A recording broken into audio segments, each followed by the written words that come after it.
Olá a todos. Pessoal, hoje nós vamos conversar um pouquinho sobre se a gente pode ou não, se deve ou não questionar eventualmente um profeta ou um apóstolo. Pois bem, ou dito apóstolo para ser mais claro. Então vamos lá. Primeira coisa que a gente tem que entender, a gente tem que ser honesto aqui, vamos fazer uma análise honesta. Eu te faço a pergunta, você pode responder honestamente, tá? E assim, existem inconsistências no Novo Testamento? O que você acha? Pois bem, então vamos lá. Vamos analisar uma passagem de 1 Pedro, capítulo 2, versículos de 13 a 20, certo? Tá aqui, ó. 1 Pedro, capítulo 2, versículos 13 a 20. E a gente vai ver, essa carta de Pedro, a gente uma hora vai fazer um vídeo só sobre ela também, tudo bem? As duas cartas de Pedro. Mas vamos lá. Diz assim, ó: sujeitai-vos, pois, a toda ordenação humana por amor do Senhor. Tudo bem. Quer ao rei como superior, quer aos governantes, como por ele enviado para castigo dos malfeitores e por louvor dos que fazem o bem. Ok. Porque assim é a vontade de Deus, que fazendo bem, tapeis a boca à ignorância dos homens insensatos. Como livres e não tendo a liberdade por cobertura da malícia, mas como servos de Deus. Honrai a todos, amai a fraternidade, temeis a Deus, honrai ao rei. Vós servos, sujeitai-vos com todo o temor aos seus senhores. Não somente aos bons, não somente aos bons e humanos, mas também aos maus. Se sujeitai aos maus. Está dizendo lá, vamos continuar lendo. Porque é coisa agradável que alguém, por causa da consciência para com Deus, sofra agravos, padecendo injustamente. Presta atenção. Porque que glória será essa, se pecando sois esbofeteados e sofreis? Mas, se está fazendo bem, e sois então afligidos e sofreis, isso é agradável a Deus. Vamos lá. Então, primeira coisa que a gente tem aqui. A gente vê em algum momento, numa carta, Paulo dizendo que nada que a gente possa fazer pode agradar o Criador, certo? Na outra carta, agora, de Pedro, que a gente sabe que não foi escrito pelo apóstolo Pedro, certo? Diz que é agradável para o Criador se a gente sofrer injustamente. Faz sentido? Numa carta diz que nada que você possa fazer vai agradar o Criador. Na outra carta diz que se você sofrer injustamente, o Criador vai ficar feliz. O que você acha? Qual carta está errada? Ou as duas? Pense um pouquinho aí. Faz sentido? Veja bem, o Messias, Jesus Cristo, cujo nome hebraico é Yahushua HaMashiach, disse o seguinte: se o seu filho pedir um pão, você daria uma pedra? Não, você daria um pão, certo? Por quê? Bom, é seu filho, né, basicamente. Agora ele diz assim: imagine o pai. Se vocês que são maus fazem o bem para o seu filho, imagine o pai que está no céu, se ele não faria o bem para você, né? Então, veja bem, esse é o pai que está no céu, que é o bem dos seus filhos. E aqui vem uma carta dizendo que o que é agradável para o Criador seria a gente sofrer injustamente. Tudo bem, você pode pegar e usar a filosofia que você quiser para explicar isso. Não tem problema. Só estou tentando entender. Uma carta diz que nada que a gente possa fazer agrada ao Criador. Mas se a gente sofrer injustamente, agrada. Como é que fica? Pois bem, então pensa aí. Então vamos lá. Agora vamos chegar no ponto que a gente não pode nem falar. Só pode falar se for para falar o bem. Porque todo mundo pega trechos das cartas de Paulo. As pessoas evitam pegar o Sermão da Montanha. O que o Messias falou com a boca dele, as pessoas não querem colocar na internet, mas as frasezinhas de Paulo, fora de contexto, tudo, aí sim. Então vamos lá. Paulo com certeza é o homem mais influente do Ocidente, superando em muito o Messias e Yahushua, visto que as pessoas têm maior tendência em utilizar versos de Paulo do que os versos ditos pelo próprio Messias. Além disso, o Messias escolheu 12 apóstolos. Nenhum dos 12 é Paulo, certo? Mas aparentemente os cristãos de hoje acreditam que o Messias depois apareceu para Paulo, treinou ele durante 3 anos e meio, 3 anos em secreto, certo? E ele foi escolhido então pelo Messias, sendo que a única testemunha disso é o próprio Paulo, certo? Que por acaso, era um perseguidor de santos. Por acaso. Mas aí se arrependeu, como o pessoal diz, não julgareis. se arrependeu e aí sim seguiu um bom caminho e hoje é a voz do cristianismo. Quem melhor, quem mais confiável para propagar algo do que alguém que perseguiu esse algo? Bom, vamos lá, vamos continuar aqui. Muitas vezes as mensagens de Paulo são opostas às mensagens do Messias, Jesus Cristo, cujo nome hebraico é Yahushua HaMashiach. Fingir que um problema não existe, pessoal, não vai fazer o problema sumir. Ele vai bater na sua porta mais cedo ou mais tarde. Então, continuando aqui. Então, para deixar bem claro, para não haver dúvidas, porque as pessoas elas têm problemas mentais, elas não entendem quando as pessoas falam. Então vamos lá.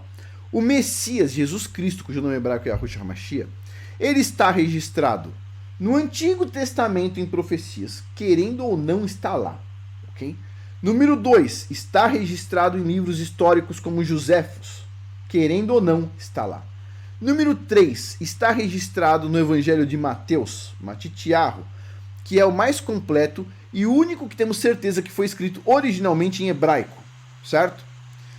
Número 4, está registrado no Alcorão dos muçulmanos também o Messias, porque lá no Alcorão também diz que ele nasceu de uma virgem, também diz que ele é o Messias, também diz que ele vai voltar no final dos tempos, certo? Para acabar com Satanás. Pronto. E número 5, está mais do que provado a autoridade do Messias através da manifestação de milagres, em muitos milagres no mundo inteiro, certo? Então, para deixar claro, questionar as cartas de Paulo não significa questionar o Messias. Eu sei que tem uma frase de Paulo, ele diz que o Messias vive dentro dele. E os pastores usam isso para dizer que o Messias vive dentro deles, como se fosse uma certa humildade, assim. Dizer que o Messias, que salva todo mundo, está dentro de uma pessoa. Eu não acho que é humildade isso, pelo contrário, eu acho que é um pouco de arrogância. Mas, questionar Paulo não é questionar o Messias. Marque isso. Eu posso não acreditar em Paulo e posso acreditar no Messias. Eu acredito no Messias, ok? Mas como Paulo fez uma falsa profecia e ele falou muitas coisas que não fazem sentido sobre casamento, eu coloco Paulo em xeque, certo? Prefiro acreditar em Matitiarro Mateus. Pronto. Agora, questionar as cartas de Paulo não significa questionar o Messias. O que o Messias falou em Mateus capítulo 7, versículos 17, foi assim, ó. Assim toda árvore boa produz bons frutos, e toda árvore má produz frutos, o quê? Maus. Fácil de entender, certo? Então, com um teste tão simples, só ver o fruto, pessoal, só ver o fruto. Olha para o Ocidente, pergunta quem é a pessoa mais influente do Ocidente. Paulo, beleza. Antigamente o Ocidente não era tão ruim, por quê? Porque nem todo mundo tinha Bíblia, e a maioria das pessoas eram analfabetas, então, tipo assim, elas tinham uma moral meio que antiga. Mas não é exatamente o que as pessoas estão aprendendo com Paulo. Então, beleza. Então, com um teste tão simples, olhar os frutos que está rendendo essas cartas, com as evidências tão abundantes que a gente vai ver ao longo dos próximos dias, com os riscos tão altos, porque a salvação das pessoas ela pode ser perdida se ela se desviar por causa de um mau entendimento aí dessas cartas. Por que você acha que tão poucas pessoas empregam esse critério para avaliar, então, o fruto das cartas de Paulo? Por quê? Boa pergunta. Por que você acha que ninguém quer avaliar isso? Por que ninguém quer tocar na vaca sagrada? É uma pergunta. Será que é porque essas cartas colocam mais controle na mão dos pastores, dos governantes? Fica pensando aí. A nossa obrigação, segundo a Torá, segundo os primeiros 5 livros da Bíblia, o Pentateuco, é a seguinte. Deuteronômio, capítulo 18, versículo 22. Presta atenção agora. Quando o profeta falar em nome do Criador Yahuwah, e essa palavra não se cumprir, o profeta falou e não se cumpriu, e a gente vai ver que Paulo fez uma profecia que não se cumpriu, nem suceder assim, esta é palavra que Yahuwah não falou. Com soberba a falou o profeta.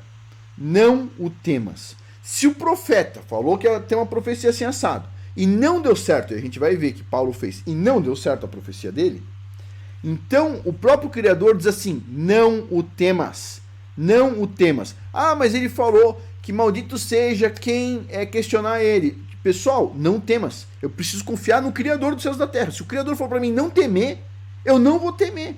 Certo? O Criador falou, acabou. Eu não tô nem aí com o Paulo. O que importa para mim é o Criador, é agradar o Criador. Eu não preciso agradar Paulo, eu preciso agradar o Criador. Eu vou ser salvo pelo Criador através do Messias. Ponto. Eu não vou ser salvo por Paulo, mas sim pelo Criador dos céus e da terra através do Messias. Ponto. Acabou. Certo?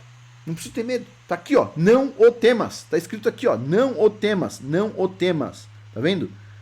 Falou algo com soberba, errou, não o temas. Tá bem aqui. Deuteronômio capítulo 18, versículo 22. Ok? Pois bem. Então, finalizando aqui. Esse medo que as pessoas têm. Não posso questionar. Pô, o que é isso? Olha o fruto que tá dando. O fruto não tá bom. O fruto não tá bom. Pega os países cristãos aí da América Latina, ou também da América do Norte. Como é que tá a Colômbia lá? Mais de 96% de cristão, a maioria católico inclusive, e o número de mães solteiras como é que tá? Tipo, mais de 90% das crianças nascem fora do casamento. Como é que funciona isso? Aonde está o erro? Ah, tudo é culpa da televisão agora. É lógico, a televisão tem uma boa parte disso, a escola, a faculdade, a companhia, a cultura em geral. Mas por que essa cultura se perverteu tão rápido? Certo? Não julgareis, como o pessoal diz. Pois bem, outra passagem que não está inclusa nos originais, essa aqui, ó, como é que é? Atire a primeira pedra quem não tem pecado. Tá lá no texto original. Pega o manuscrito mais antigo, tá lá essa passagem? Não tá a passagem da adúltera. Não tá, foi incluído depois. Quem colocou a mãozinha ali e incluiu coisas que não estavam no original? Pensa um pouquinho. Quem cuidou de todas essas cartas? O Império Romano é tão bom, não é verdade? Tão confiável. Tá bem, cada um. E para finalizar, pessoal, eu tenho um curso que se chama Paulo, parte 1, Apóstolo ou Apóstata. Tem 18 aulas, 323 slides. 7 horas de aula. É coisa pra caramba. 7 horas e 21 minutos. É coisa pra caramba. E alguém vai falar o seguinte: você não estudou direito. Eu não estudei direito. Sim, claro. Sempre tem alguém que estudou melhor do que eu. Paciência. Mas tem bastante coisa aí. Se você quiser acessar esse curso, custa $18. Um pouco menos aí de R$100. Certo?